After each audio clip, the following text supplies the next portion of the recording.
pity young people growing up in Nigeria today. So you look at these are no role models. These are criminals leading us today in this our country. Let's face it. My own friends are calling me traitor now. People are calling me, they're sending me messages. You said, Tokes, why don't you want this merger? I think you're already working for Tinubu now. Can you imagine? Now I find out the reason they're saying that... Are you working for the president? I am working for the PDP, obviously. I know the president very well, and is a man of ill repute. I can never work for him. He doesn't deserve it. Nigeria doesn't deserve a terrible president like this, and God forbid that I should be found with a man like that. You know, you got to give Bola Tinubu credit for something. He's a master of manipulation of the media. He knows how to spread such... People are telling me... That's the only thing you're giving him credit for. Only thing. I know, and he knows how to win election because he has said by hook or crook. He will grab it if necessary and run with it. So you win the election by hook or crook. To govern is another issue, zero. You can't do it. He's the kind of person, run election, get out. That's what he should do. So what happened in Ibadan was the governors now spoke and said a couple of things. One, that the issue of forming a merger, we don't need to form a merger. Acting National Chairman put it, I think, very appropriately, said, PDP is a brand name. We don't need to change our name, and we don't need to merge with anybody. PDP already has a national spread. We are in every nook and corner of Nigeria, every ward, every street, for years. So we don't need that. Now, you see, the reason why they're asking me, and I find out, is that they are members of the Labour Party. They want me to come to the Labour Party to join them, as they want PDP to come into the Labour. Say, look, if you want to work for me and the Labour Party, please go ahead. Let me do what I can for the PDP. When we go to election, we shall see who Nigerians want. That's all. Atiku doesn't think that PDP can face APC as it is as right now. I mean, we can hold it selfish. I know. That's what Atiku thinks. Atiku has been wrong many times before. And he's wrong again. But you were part of the presidential committee of 2023, and Atiku was your candidate. Yes. Let me tell you something. And at the appropriate time, if it comes to it, I will reveal as much as I should. For now, let me just say that Atiku was in PDP in 2015. He left PDP in 2015, came back in 2017. He was welcome. I was one of the people that worked with him to get a nomination, to get a ticket for 2019. But he ran that election. He lost. His attitude to the party is part of the reason why he's having problems now.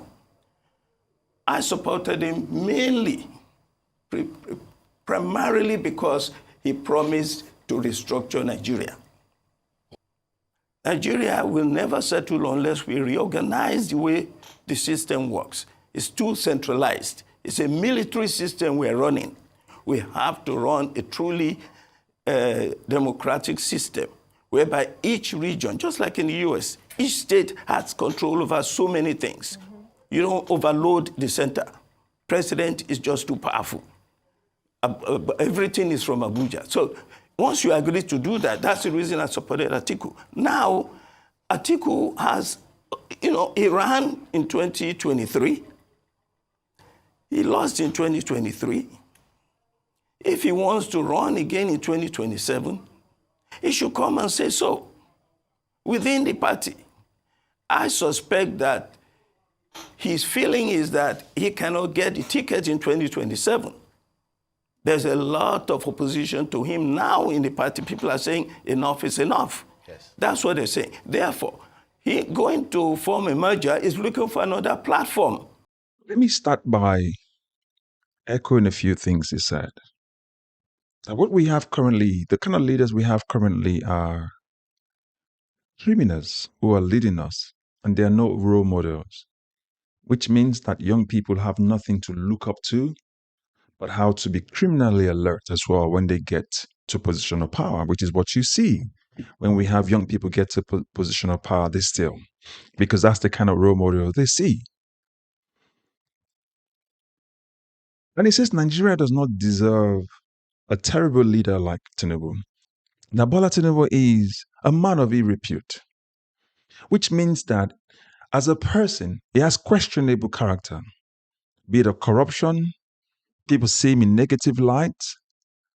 And if somebody, obviously from an opposition party, says the president of Nigeria is seen in negative light, he has questionable character, questionable behaviors that are, mired in corruption, because that's what you want to break a person of Irrepute into.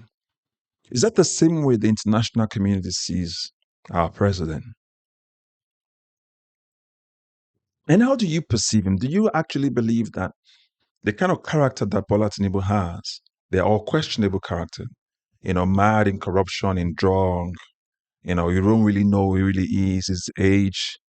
Is that the thing that this man here, Dr. Adetokunbo Pearse, is actually talking about? Do you agree with that? Now, I mentioned a lot of things that we need to break down from Bola Tinubu's case and the kind of government that he runs, and to Atiku. But before we delve into it, I'd like for you to watch this today because it's important and it gives context to a lot of things as well. But also, if you're meeting this content for the first time, like, share, subscribe, and be part of this channel by recommending it to other people too. And if you've been following us and you're yet to subscribe, please subscribe, like, share, and comment as well. Also recommend this channel to others. But now let's break this down quickly. Do you really believe and agree with Dr. Pearse here that what we have right now are criminals leading Nigeria? What we have right now, when we say it's the criminals, it's talking about the presidency, it's talking about the legislature, it's talking about the judiciary. It goes into the law enforcement. The people leading Nigeria from all facets into our government, our governors, they're criminals. Because you can't say the criminals are actually on the federal level and they're not in the state level, because the state too steals a lot. Okay? I always use the reference of Yahya Bello with the accusation of 110 billion or something related to that amount. So they steal to the state level as well. So do you agree that what we currently have are criminals at both federal level, state level, and local government level, that even young people don't have as role models to look at, but the only thing they see is how to become rich by any means possible? It says Bola Tinubu knows how to win an election by crook or by hook, whichever way, but he does not know how to govern, and governance for him is zero. Based on the current situation of the country right now, is that your thinking too? That what we currently have as president right now is someone who's running the country aground. If you take insecurity, for example, take food scarcity, for example, lack of money in the hands of the people, every bread and butter issue Nigerians are faced with, the government has not been able to find a way to deal with it in 2 years, let alone 10 years that the APC government has been in power for. So is that the same way you look at this issue when you think about it? Let's go back to that definition of Irrepute, a man of Irrepute, or let's break it down. We talk about our president being addressed as a man of questionable character, with unethical and questionable behavior. Someone who people perceive as dishonourable and corrupt. Now, if locally within the country, this is how we feel about him. Imagine the way Nigerians are perceived, and the way Americans, or not just Americans, the entire world leaders perceive our president. There was a video we did recently where we asked the question, has Bola Tinubu demarketed Nigeria? Because that question was asked to Daily Fire to me by the director or the MD of News Central. And he said, no, that the world can actually see Nigeria for what it is. They're not looking at us from the spectrum of tribes or religion or ethnicity. They're looking at us for exactly what they've seen, a group of people that cannot govern themselves. So when you have questionable characters like this, who we describe as a man of Irrepute, is that the perception or that the breakdown of what he said, or what literally the refers to me as addressed in that question. So you go check out the video, you know. So when you look at this government, what is your perception of it? Let's discuss in the comment section about it. How we as Nigerians perceive our current government. I know the general census of our legislature is that they're corrupt, rubber stamp.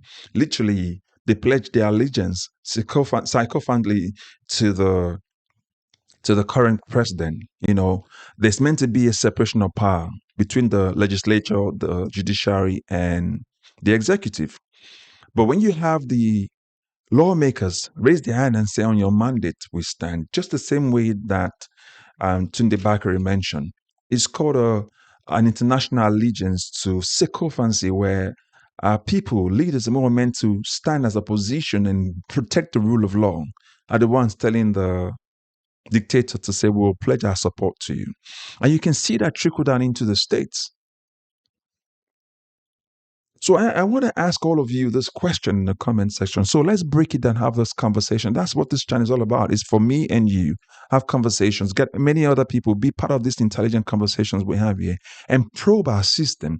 Call our government out when they're wrong, praise them when they're right, and change them when they've not done right. And as we walk towards 2027, these are the kind of awareness and sensitization we're talking about from this channel. Making sure that you don't get caught in the noise of tribalism and noise of ethnicity and religion. When we look at individuals, look at their policies, look at the political party, look at their policies, assess their policies, scrutinize their policies, see where the policies fail. Literally, Nigerians as a whole, we are meant to be independent because our politicians have no allegiance to any political party, for example, which brings me to the Atiku's case. Dr. Adetokunbo Pearse here mentioned that Atiku is only jumping from one party trying to form an alliance because he's looking for another platform to contest for presidency. Now, if Atiku were to contest for presidency, what do you think will be the effect of it come 2027? You know, I echo the words of Dele Farati in where he says it needs to think like a statesman and put his ambition down, because he's been trying to run this ambition of becoming president since 1993, where he had to step down for MKO Abiola. So if you take that and put that aside and say, you've jumped from this political party to that political party, you're back here again, you want to go form another alliance to come and contest, what exactly are you kind of trying to bring to the table? Because the riots in Nigeria started with PDP. I mean, if we look at this recent democracy we've been practicing after the military rule. So if you've been part of that government and you've not done that, why do you think in this day and age, 2025, you're the most relevant person we will get? Nigeria has moved past. But there's one important question I want to ask you all. This is, as we work towards the change that we want, what do you think about restructuring? What do you think about Nigeria being restructured to true federalism, true democracy, where we devolve power from the center and spread it across the different regions and the states, where each state or each region maintains its own resources and then remits upward to the federal government? Do you think that would help reduce the power that the federal government holds right now, where the state have autonomy to their own resources, which will give birth to something like state police? But with that creation, with sort of mindset that we currently have in our country right now, do you think the state would now not become autocratic themselves, where the governors now become like God, and then they do what they want to do? Well, would that also require a change in the constitution? Because in trying to wrestle power off of the hands of criminals or corrupt politicians, you have to provide a better solution elsewhere. If not, we're going to run the same process and the same problem into the same problem. So do you think that since we've already borrowed everything in terms of our democracy from America, is also one of those things we need to also borrow as well, where we say power is removed from the hands of the person or from the center. Now it's now within the states to manage our resources, and that would then create room for those states. You know, states in the north, they have resources, they have land, they create food for Nigeria, so they can then farm, do their poultry, and then everybody contribute their quota. It gives them room to do their mining of the resources that they have. While the Southwest or the South South actually doing the oil and other things they can do, the North is doing the South is doing their bit. And everybody's contributing and there's growth. Is that the way you see that? Something that will change the way we perceive things, and even so that the Nigerians in diaspora too, they can be part of the democracy that we practice. Since we're already taking everything America has in terms of their democracy they practice, is this something that you think would work for Nigeria? So let's have this conversation in the comment section. But above all, let us know what you think about his description of Bola Tinubu, a man of Irrepute. He says, God forbid he be associated with Bola Tinubu, a man with questionable characters. Is that the way you also see the current president and the current leadership of our country? There's a whole lot to break down, but we have this conversation in the comment section. As often as I say, if you're meeting this content for the first time, like, share, and subscribe. If you've been following us and you've not yet subscribed, please do so. Like, share, continue to participate in the comment section as well. But don't forget to recommend this channel to others. But before I say goodbye for now, we want answers to these questions, but we also need everyone's participation.